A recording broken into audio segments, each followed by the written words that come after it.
តោះជម្រាបសួរពុកម៉ែស្រីប្រុសមកមើលបែបកាត់ពីលើណាបងប្អូនបែបលឿនលឿនហើយនេះកាត់ផលកាត់រួយណាបងប្អូនសម្រស់ដល់ស្អាតបែបសណាបងប្អូនហើយស្អាតសក់បាល់កាត់នេះអេមបងប្អូនហើយឥឡូវនេះយើងចាប់ផ្ដើមកាត់ពីខាងស្ដាំមកបងប្អូនយើងពាក់ពុំលេខ1យើងជួសបង្ហើដៃណាបងប្អូនហើយជួសទៅលើឲ្យវាដេញថ្មគ្នាឲ្យវាស៊ីគ្នាណាបងប្អូនហើយខាងស្ដាំយើងក៏ចាប់ដើមរួចហើយបាទបងប្អូនឥឡូវនេះយើងមកដល់ជាងហៀងខាងស្ដាំពីក្រោយណាបងប្អូនហើយយើងរំលីងរើសក៏ដៃលេងតើបងប្អូនកលើសឲ្យវាស៊ីគ្នាណាបងប្អូនឲ្យមើលទៅសក់វារត់ស្មូតគ្នាណាបងប្អូនហើយឥឡូវនេះយើងមកដល់ជាងហៀងខាងឆ្វេងហើយយើងហេងពីក្រោយណាហើយយើងជួសមកបន្តិចក៏រួចដែរព្រោះសក់បាកើតស្រួលកាត់ណាបងប្អូនហើយយើងពាក់ពុំកាត់លឿនមែនសក់កើតដាក់ទៅឆ្វាចណាមួយទៅយើងមុតផងណាបងប្អូនហើយនេះយើងក៏លើសក៏ដៃបន្តិចឲ្យវាស៊ីគ្នាណាបងប្អូនយើងក៏លើសលេងឲ្យវាម៉ត់ស៊ីម៉ត់ចូលគ្នាណាបងប្អូនណាកលិកឡឥឡូវនេះយើងចាប់ផ្ដើមច្រាប់ហើយបាទមុននឹងកោយើងត្រូវច្រាប់សិនណាបងប្អូនឲ្យវាស្រួលកបន្តិចបងប្អូនដៃថ្មីដឹងហើយតែយើងអត់ច្រាប់ដឹងកោយ៉ាប់ហើយបើសម្រាប់ជាងចាស់ដូចយុគខ្ញុំអីអាចប្រហែលជាកកើតបងប្អូនអានេះកកើតទាំងយូរបន្តិចហើយយើងច្រាប់ផ្ទះទៅយើងកទៅវាបានស្អាតហើយវាលឿនទៀតបងប្អូនឥឡូវនេះយើងក៏លើសបង្ហើក៏ដៃឲ្យស៊ីជាមួយសក់លឿយព្រោះគេយកជើងសក់សណាបងប្អូនឥឡូវនេះយើងរួចមកជាងខាងឆ្វេងហើយបាទយើងសម្អាតវាណាបងប្អូនឥឡូវនេះយើងដល់ពីក្រោយហើយយើងសម្អាតទៅឲ្យបន្តិចឲ្យវាស៊ីគ្នាណាសម្អាតលើសក៏ដៃឲ្យមើលទៅវាម៉ត់ចូលគ្នាណាបងប្អូនហើយយើងក៏មើលតាមការជាស្ដែងបងប្អូនយើងកាត់សក់យើងត្រូវតែសម្លឹងមើលឲ្យចំគោលដៅបានយើងត្រូវហ៊ានយកណាបងប្អូនបានសក់យើងវាស្ងួតស្អាតល្អណាបងប្អូនហើយយើងក៏មិនមែនមើលតែលំទេបងប្អូនថ្មីយើងត្រូវសម្លឹងមើលត្រង់ណាដែលវានៅខ្មៅនៅនេះយើងត្រូវចោះវាណាបងប្អូនចោះនឹងចុងស្និតក៏បានចោះនឹងកត្រៃសាប់ក៏បានហើយកត្រៃកាត់ក៏បានដែរបងប្អូនឥឡូវនេះខ្ញុំចាប់ដើមរួចពីខាងឆ្វេងហើយនេះមកដល់ខាងស្ដាំ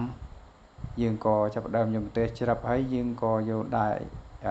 យកម្ទេសធំមកលើសក៏ដែរណាបងប្អូនហើយយើងក៏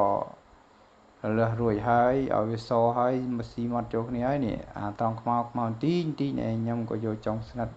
នឹងម្ទេសណាបងប្អូនឲ្យវា smooth ស៊ីគ្នាឥឡូវនេះខ្ញុំមើលទៅវាអត់សូវស្អាតខ្ញុំក៏យកម្ទេសទី10មកលីងទៀតណាបងប្អូនឲ្យវាស្មាត់ចូលគ្នាណាបងប្អូនហើយយើងក៏រុញផ្លែទៅក្រោយហើយមើលទៅក៏វានៅតែអត់ស្អាតទេបងប្អូននេះយើងក៏យកកត្រៃសាប់មកចោះយកបន្តិចទៅណាបងប្អូនយើងវាមិនបានស្អាតដូចគេនៅបរទេសទេបងប្អូនព្រោះយើងកាត់តម្លៃតែ4-5ពាន់ណាគេកាត់គេតម្លៃថ្លៃបងប្អូនហើយយើងកាត់អត់បានទេយើងកាត់បានតែ4-5ពាន់នេះគឺថាថ្លៃផងនៅស្រុកស្រែណាបងប្អូនឥឡូវនេះខ្ញុំចោះខាង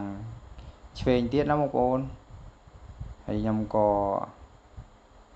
ចោះឆ្វែលមើលតើតាណាដែលសល់សក់ដុំខ្មៅយើងក៏ចាប់ចោះរួចក៏នេះឥឡូវនេះខ្ញុំក៏សួរគាត់ថាច្រាប់ខាងមុខអត់គាត់ក៏បាទថាគាត់ថាច្រាប់ហើយខ្ញុំក៏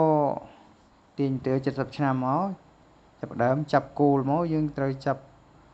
វាស់ຂະຫນាតវាបងប្អូនចាប់ហើយយើងត្រូវអឹបយកឲ្យមួយឲ្យវាម៉ត់ចូលគ្នាណាបងប្អូនព្រោះយើងច្រាប់ខាងចើមនេះយើងមិនអាចត្រូវច្រាប់លឿនទេបងប្អូនយើងត្រូវពីស្ដាំចប់គោលកណ្ដាលមុនណាបងប្អូនដាក់គោលកណ្ដាលរួចបានយើងដេញទៅស្ដាំហ ហើយឥឡូវនេះខ្ញុំរួចពីស្ដាំហើយខ្ញុំត្រូវចាប់ឆ្វេងខ្ញុំចាប់ពីកណ្ដាលមុនដល់ត្រង់ស្នាមចាស់មកពីស្ដាំណាបងប្អូនឲ្យវា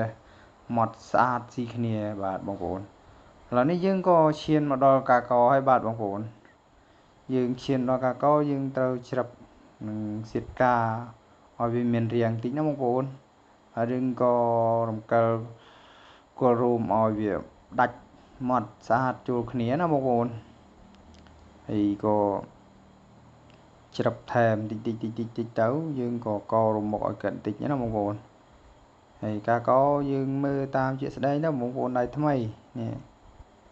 ក៏បាច់តិចហើយយើងក៏រំលីងគល់នេះរំលីងរោមតូចល្អិតហើយយើងចាប់ផ្ដើមច្រឹបយកណាបងប្អូនយើងកាប់ឡាមហើយ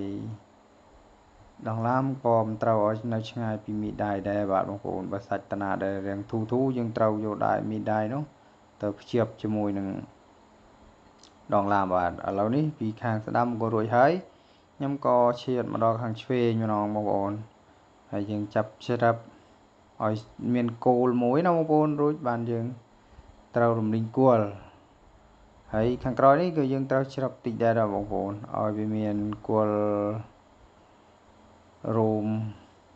ឲ្យឃើញស្នាមណាបងប្អូនតែយើងច្រឹបឃើញស្នាមហើយក៏យើងកទៅវាបានស្បាស់ល្អដែរបាទបងប្អូនហើយនេះខ្ញុំចាប់ដើមរំលីងគល់ហើយក៏ច្រឹបទៅលើខាងសៀតកាខាងគុំជែកណាបងប្អូនដល់ពេលតែយើងច្រឹបខ្វែលគុំជែកហើយយើងក៏រំលីងគល់ផ្ងាឡាមកាប់ឡាមដោយបងប្អូនរៀនរាល់ថ្ងៃនេះក៏បងប្អូនដឹងហើយយើងក៏មានតែវីដេអូបង្រៀនតិចណែបងប្អូនបាទទទួលយកបានក៏ចេះតែធ្វើតាមទៅបងប្អូនឥឡូវនេះយើងក៏រួចខាងឆ្វេងមកខាងទៀតហើយបាទបងប្អូនយើងក៏ចាប់ផ្ដើមយកមកច្រឹបមកហើយនេះខ្ញុំចាប់ផ្ដើមកោតថ្ងាសណាបងប្អូនខ្ញុំចាប់ផ្ដើមកោតថ្ងាសហើយបងប្អូនខាងស្ដាំហើយក៏សម្អាតគល់រោមទូចឲ្យវាម៉ត់ស៊ីចូលគ្នាណាបងប្អូនហើយក៏យើងមើលតាមការជាក់ស្ដែងណាបងប្អូនតាណាដែលសល់រោមយើងត្រូវកគល់រោមមកទូចនោះឲ្យវាស្អាតមកដូចតង់នេះខ្ញុំក៏ច្រឹបបន្តិចរួចខ្ញុំសម្អាតគល់និងសម្អាតរោមហើយឥឡូវនេះខ្ញុំចាប់ដើមកទៅចេញជាសស្អាតណាបងប្អូនហើយកម្រនេះមានអ្នកឲ្យកណាត្រង់ថ្ងាសនេះសូវមានអ្នកឲ្យកទេតាមស្រុកស្រែបើនៅតាមទីក្រុងអីគេអាចឲ្យករហូតណាបងប្អូនដើម្បីឲ្យវាច្បាស់ឲ្យស្អាតណាហើយក៏យើងក៏លូចមើលតិចទៅតាណាដែលយើងថាវានៅសល់គឺយើងច្រឹបថែមតិចណាបងប្អូនហើយយើងក៏សម្រេចរួចហើយបាទបងប្អូនឥឡូវនេះយើងចាប់ផ្ដើមដល់កាត់ខាងលើខ្ញុំក៏ទាញកន្ត្រៃនឹងស្និតប្រុងមកកាត់តែគិតថាឲ្យកាត់ឲ្យខ្លីបន្តិចដល់កាត់ខ្លីបន្តិចខ្ញុំក៏ទាញមកទឿមកបដ ாய் ដាក់ឲ្យខ្លីបន្តិចណាហើយបើកាត់តិចខ្ញុំកាត់នឹងកន្ត្រៃដល់ពេលកាត់ទាំងច្រើនខ្ញុំកាត់នឹងមកទឿព្រោះសក់ក្បាលគិតរឹងសក់គិតវាឈោហើយខ្ញុំកាត់នឹងកន្ត្រៃក៏បានប៉ុន្តែវាយូរខ្ញុំកាត់នឹងមកទឿវាលឿនបាទបងប្អូនហើយមើលតាមដំណើរតំណងរបស់បងប្អូននេះព្រោះទម្រង់ដៃយើងនេះយើងធ្វើម៉េចដៃឲ្យនឹងយើងកុំ